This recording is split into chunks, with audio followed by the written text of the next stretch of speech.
What if the world wasn't created by chance, but by purpose? What if Genesis was never meant to explain science, but to explain us? Tonight, let's slow down and ask a question humanity has been avoiding for a long time. We are often told that everything came from chaos. That order appeared by accident, but chaos doesn't create responsibility. Chaos doesn't create meaning.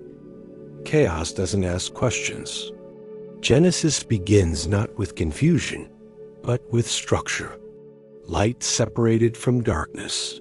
Time divided into days. Not randomness, but intention. Not randomness, but intention. Humans are the only beings who ask, why? Why are we here? Why does right and wrong feel real? Why does life feel like it should mean something? Genesis doesn't answer how atoms formed. It answers why meaning exists at all. The Bible says humans were made in the image of God. That doesn't mean appearance. It means responsibility, awareness, moral weight.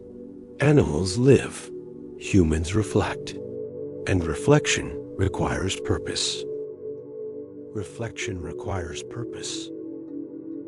If everything is accidental, then morality is optional. But we don't live like that. We feel guilt. We feel responsibility. Genesis explains why morality feels unavoidable. Because it wasn't invented by society. It was embedded into creation. Adam wasn't just alive. He was accountable. The Bible describes God breathing life, not just forming matter. Breath implies intention, relationship, expectation.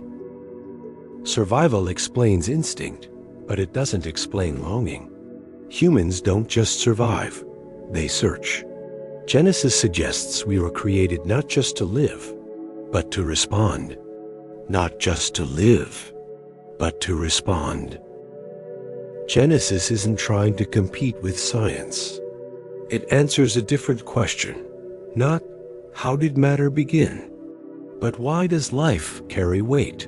It's a story about responsibility, not mechanics.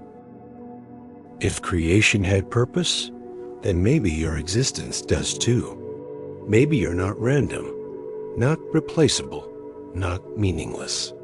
Maybe the question isn't whether God exists, but whether we're willing to respond. Genesis doesn't force belief, it invites reflection. And sometimes, reflection is where faith begins.